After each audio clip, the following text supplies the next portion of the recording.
melihat tingkat pendidikan, tingkat pengetahuan yang masih masih mendominasi di sini, ya, tingkat pengetahuan rendah dan pendidikan rendah.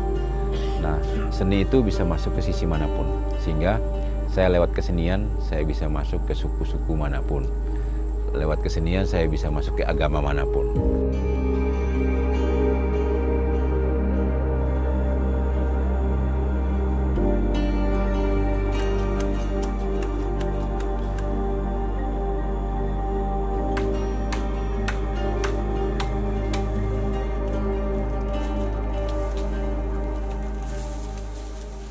Ya alhamdulillah ku wasilahna Bapak Ridwan ngadorong Kasim Abdi gitunya. Alhamdulillah sampai sekarang maju gitu. Gitu.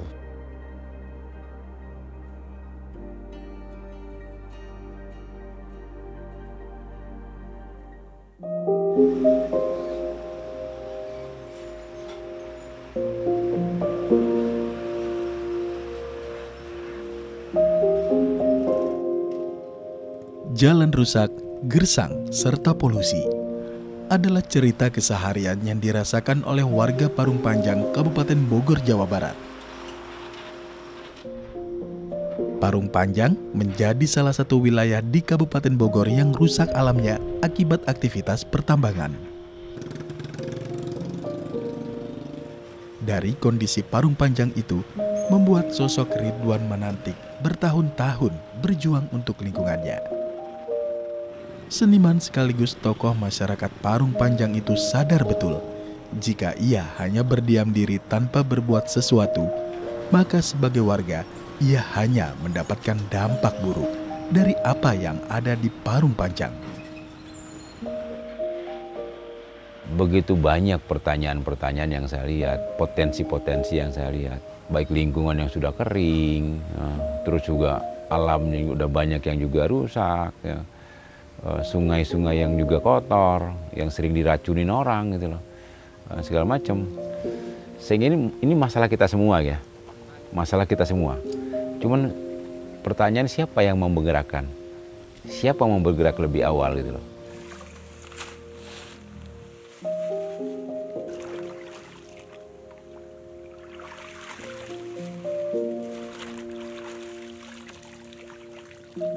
Nah, melihat Parung Panjang, saya pikir sedang bersolek nih Parung Panjang. Banyak perumahan di mana-mana, baik perumahan yang kelas rendah maupun kelas yang elit sudah mulai masuk Parung Panjang. Tapi kok sampah nggak diurus, gitu ya. Terus juga kali-kali mulai kotor, imbas daripada pembangunan begitu pesat. Apakah itu salah? Enggak. Tapi siapa yang peduli? Nah, jadikan karya-karya yang terbaik. Ya. Itu digambar catnya mana itu? Bingung, hidup kok bingung terus. Kita tidak bisa pasrah begitu aja hidup ya. Tentunya harus mengambil bagian apa yang bisa kita lakukan di masyarakat tentunya ya. Nah ini menjadi PR, terutama saya yang tinggal. Akhirnya saya punya kesimpulan sendiri terhadap kehidupan saya gitu. Saya mengambil sikap untuk action, tidak menunggu perintah, tidak menunggu apapun itu. Nah, satu wilayah dimanapun itu pasti punya masalah. Tapi apakah kita harus head to head untuk dengan masalah? Saya pikir enggak. Ada cara-cara lain kok untuk menyelesaikan masalah.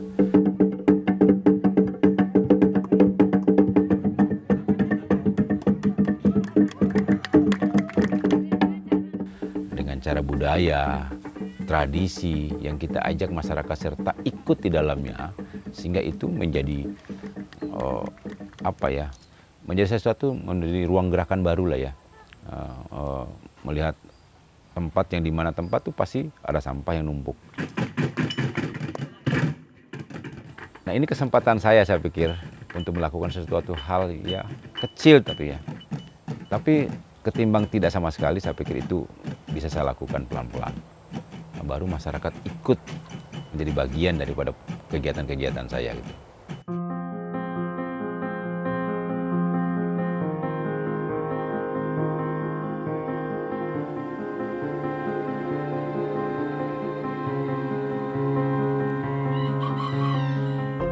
keresahan atas apa yang dirasakan Ridwan Manantik selama hidup di Parung Panjang kerap ia tuangkan dalam sebuah karya seni lukis. Setiap goresan tintanya adalah wujud ekspresi dirinya.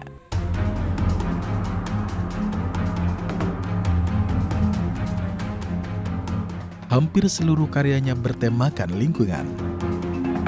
Sampah menjadi objek yang mendominasi pada setiap karya lukisnya. Ridwan meyakini bahwa jika ia bersahabat dengan alam, maka jalan akan membentang luas.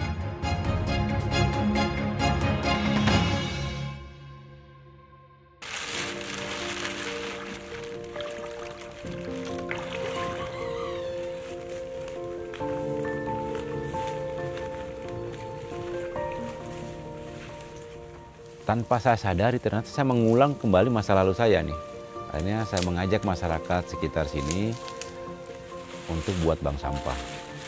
Saya sering bersih-bersih kali. Saya ajak masyarakat juga untuk ikut-ikut bersih kali, bersih-bersih sampah di got dan lain sebagainya. Nah, ini yang menjadikan sebagai seniman, sebagai pelukis, ingin itu ya, yang kegelisahan itu yang saya tuangkan ke dalam karya. Sehingga masa lalu itu membawa saya sampai hari ini melihat sampah adalah sebuah objek yang bisa saya jadikan tema lukisan.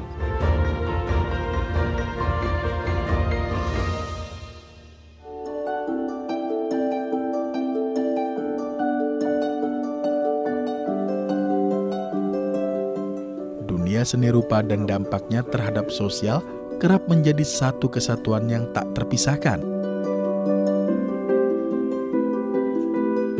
Agar ruang-ruang kreatif dan kesadaran itu tumbuh, pria asal Bima, Nusa Tenggara Barat ini mendirikan sebuah komunitas yang dinamakan Rumah Anak Bumi. Rumah Anak Bumi menjadi ekosistem gerakan masyarakat sejak tahun 2013 silam dan menjelma sebagai kawah candra di muka untuk memberikan pengaruh positif bagi lingkungan sekitarnya. Berbagai kegiatan rutin dilakukan, seperti membuat kerajinan tangan dari sampah, hingga menjadi ruang bagi siapapun yang ingin memperkaya khasanah keilmuan. Dulu masih seneng ikut demo, gitu kan, tentang jalan rusak lah, tronton begitu banyak. Nah, saya akhirnya kembali nih. Saya coba membuat kesadaran diri saya dulu. Kalau itu, kita akhirnya banyak musuh. Ketemu orang juga punya kebutuhan, supir punya kebutuhan, kenek punya kebutuhan, mas. Bagaimana kita mencukupi kebutuhan itu gitu loh? Nah, kita nggak bisa. Akhirnya jalan yang kita ambil, mungkin ini ada solusi, bukan juga jalan tengah, tapi minimal jalan alternatif. Akhirnya saya berpikir ya tentang sebuah keinginan, sebuah cita-cita. Suatu saat kalau saya punya rumah, aku pengen rumah itu minimal buat teman-teman datang. Ya tidak teman-teman yang ada di sini, mungkin ya masyarakat lain boleh hadir. Makanya rumah nggak berpagar.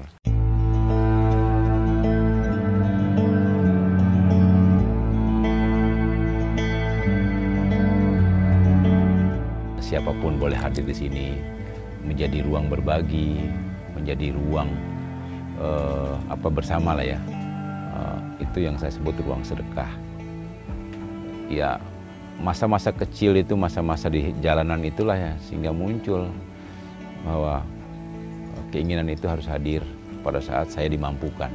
Alhamdulillah dalam proses ini saya punya tempat di pinggir kali yang tidak banyak lalu lalang orang. Saya kasih kesempatan orang-orang sekitar, anak-anak tetangga untuk ikut serta dalam kegiatan saya, yaitu menggambar.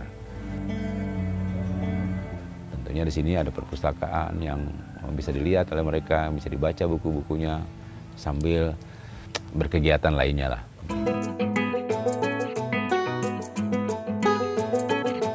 Itu risetnya soal Fajri itu gimana gitu Pak? Untuk menciptakan talenta dan meningkatkan kesejahteraan masyarakat, Ridwan Manantik membentuk 4 desa kreatif di wilayah Parung Panjang. Potensi sumber daya alam maupun manusia yang dilihatnya dinilai sebagai aset bagi masa depan masyarakat yang berkelanjutan. Salah satu desa kreatif yang digagas Ridwan berada di Kampung Leles, Desa Jagabita, Kecamatan Parung Panjang. Mat Yusuf atau yang akrab disapa Uson diamanahkan untuk mengemban sebagai ketua desa kreatif ini. Uson bersama masyarakat lainnya menggairahkan kembali potensi kreativitas lokal berbasiskan tanaman bambu. Jadi abdi teh kumanya ka abdi teh jadi bener-bener gitu sayang lah hook gitu abdi teh bener-bener gitu. Jadi lamun digempur teh mah gitu kumanya abdi teh sedih asana perasaannya abdi sedih beuh gitu. Sedangkan abdi teh emang ngabantu ka urang teh tina oksigen itu anya gitu. Itu alhamdulillah kan pernapasan urang ngeunaheun gitu. Coba urang lamun jauh di kebun-kebun abdi kan pernapasan kan beda gitu nya gitu. Tapi lamun deket di hanapeun tangkal abdi kan alhamdulillah gitu pernapasan teh blong gitu, tenang gitu.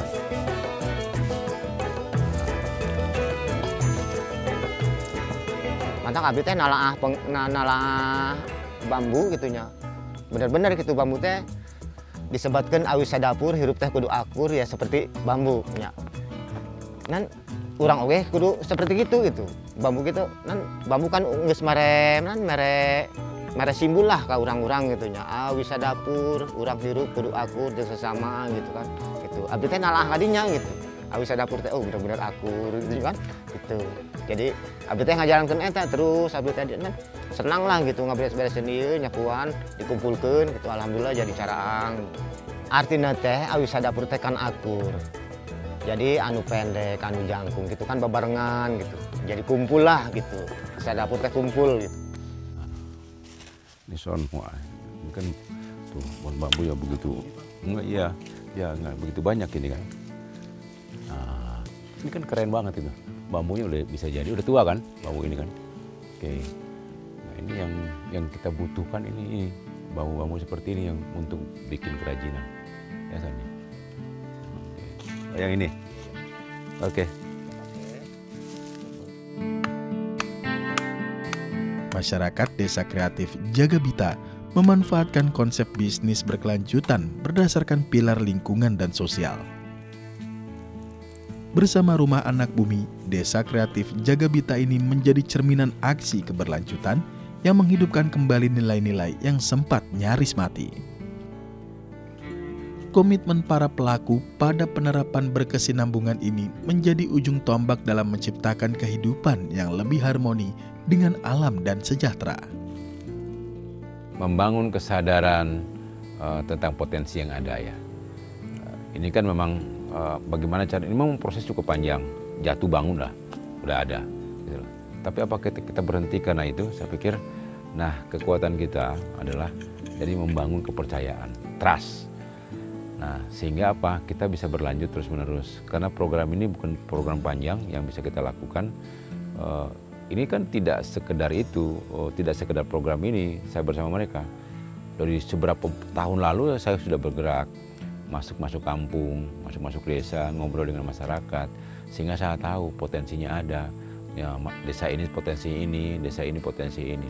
Nah program desa kreatif itu memiliki ciri, yaitu tiap-tiap desa memiliki kecirian sendiri. Kan bambu bisa dibuat apa-apa aja gitu. Nah itu yang kita coba lakukan. Masyarakat umum itu di kampung, di desa-desa itu, saya yakin punya potensi kok mereka. Tapi kenapa mereka tidak terlihat? Mungkin saja mereka tidak ada ruang penyadarannya atau tidak ada orang yang menyadarkan. Nah ini bagaimana membangkitkan lagi, memberi ruang penyadaran, sadar tentang potensi diri dan sadar dalam potensi lingkungan. Karena basisnya adalah lingkungan. Supaya mereka nggak kemana-mana lagi. Kembali ke kampung, membangun kampungnya dengan caranya. Itu saya pikir yang mahal hari ini. Assalamualaikum. Wah, Pak Mamat sehat? Wah, ada Kang Banjiran ya kemarin. Luar biasa. Waduh. Don? Wah. Nah ini mata airnya masih kotor ya? Iya. Ini lagi diperbaiki. Lagi mau dibersihin. Oh. Terus ini kan banyak sampah-sampah tuh. Iya. Nah gimana mau ke depan seperti gimana? Ya kita bersihin dulu sampah-sampah yang bekas orang-orang mandi Ya. di sini gitu kan. Dan mungkin diperbaikin di atasnya juga. Ya supaya nggak. Di mana lagi ada mata air, Oh, Son? di sini Pak. Hah? Di sini banyak Pak mata air kecil-kecil Pak. Oh iya, karena di sini banyak kebun bambu, pohon bambu, jadi memang, nah, udah ada di sini ya berarti kan? Nah, Terus di sono ada banyak. nah, karena berarti kan dari akar bambu kan? Dari akar bambu semua Pak. Oh. Nah ini keren nih, Son. Heeh.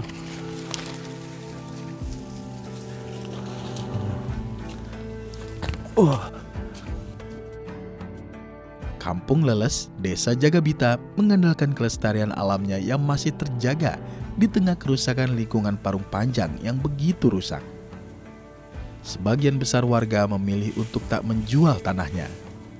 Mereka sadar bahwa tanah, pepohonan, dan air adalah harta yang tersisa dan harus dipertahankan. Maka dari itu, bagi Uson dan teman-temannya, Kampung Leles tak sekedar desa kreatif semata, tetapi subjek pemilik pengetahuan dan budaya yang terus hidup dan berkelanjutan.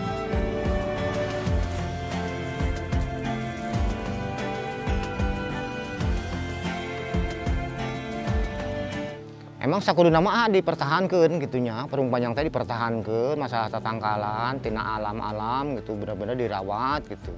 Tapi lamun kabuka pola pikir gitu kan ya gitu. Kudu benar-benar dipertahankan gitu ah. Sedangkan alam baik nya lagi kan istilah mah henteu cicing gitu anya, lamun kurang dibersihan gitu kan. Gitunya lagi sarua senang lah gitu. Gitu. Seolah-olah kan ngadoakeun ka urang lah gitu kan gitu. Nya karasaku sim abdi gitu. Abdi saya sambil nyapu sambil eta dipandang kan indah amat gitu. Nya alam oge sarua gitu kan. Gitu. Jadi alam teh terkedah dirusak lah gitu. Kudu bener-bener dirawat gitu. Jadi manfaatnya seueur gitu kan. Nah, alam. Jadi inti nama anu geus dirusak, mudah-mudahan ya sing dikembalikan deui ka habitatna gitu. Jadi di pelakan deui lah gitu. Buah tanggal kayu, buah tanggal awi gitu supaya bertahan kuat lah gitu. Nah, apalagi ieu nan ngebantu oksigen kan sampaikan ke mana-mana kan oksigennya dina pohon-pohon awi gitu. Gunung oge lamun eueuh nah tanggal-tanggal awi gitu anya gitu, mun eueuh tanggal awi gitu, meledak gitu. Sebabnya pendinginnya kan di tanggal awi gitu. Assalamualaikum. Wah, Pak Mamat. Gimana Pak Mamat? Nah, ini dia nih. Son, taruh dulu bambu, Son. Nah. Nah, kita kan mau bikin anyaman nih Pak Mamat. Nganyam nih Pak. Iya, mau nganyam. Nganyam ya. Nah, satu pengki gini apa berapa batang bambu nih? Satu pengki. Kalau satu batang itu dapatnya 10 kan ya. Hah? Dapat 5 dah. 5 biji. 5 pengki. Nah, kalau bambu di sini berapa duit sih per batang? Ada yang 7.000, ada yang 10.000. Ya. Nah, kalau yang taruhlah 7.000 ya, 7.000. Nah, bisa menghasilkan 5 pengki. Nah, satu pengki itu berapa duit biasa jual? 10.000, 15.000 ya. Kalau kulit 15.000. Oh, berarti gede. Kalau angan tuh 10.000. Nah, berarti gede juga untungnya kan? Ya. Iya kan? Iya, bayangin loh dari harga 7.000. Itu kalau jual 10.000, kalau 5 biji berarti 50.000. Berarti 5 kali lipat, Bang Mamat.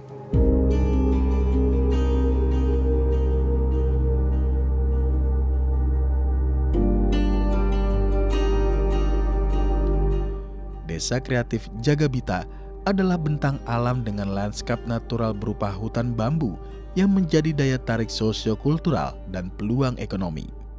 Hutan bambu seluas 10 hektar saat ini tengah dimanfaatkan oleh masyarakat Desa Kreatif Jagabita untuk menjadi daya tarik wisata.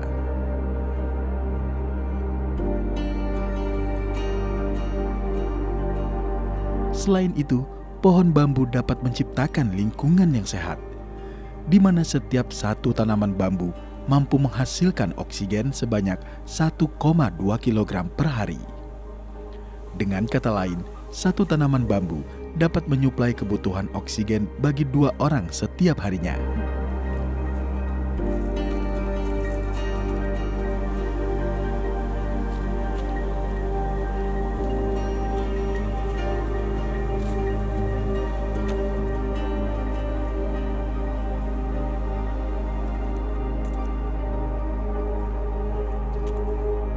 Artinya, itu potensi oksigen dan penyerap karbonnya cukup tinggi. Kalau itu saja terjaga dengan baik, 10 hektar itu, atau bisa ditambah lagi, bisa ditanam lagi bambunya, menambah area-areanya gitu. Saya yakin tidak hanya di Parung Panjang yang mendapatkan imbas oksigen, BSD, Alam Sutra, dan ya sekitar sini bisa merasakan oksigen yang cukup baik. Karena memang bambu itu oksigen yang sangat baik setelah term besi. Yang kedua, bambu itu penahan abrasi, longsor. Bambu itu di samping buat bangunan, buat interior, eksterior, dan sebagainya. Nah, bambu itu juga penghasil air, penyaring udara terbaik. Nah, rumpun-rumpun bambu itu di samping menyedot air yang cukup tinggi juga menghasilkan mata air. Nah, desa-desa itu, terutama yang kita lihat kemarin, itu ada beberapa titik mata air karena masih rumpun bambunya masih terjaga. Nah, saya pikir ini perlu dirawat, ya, perlu diperhatikan oleh semua pihak agar masyarakat tidak lagi susah mencari air.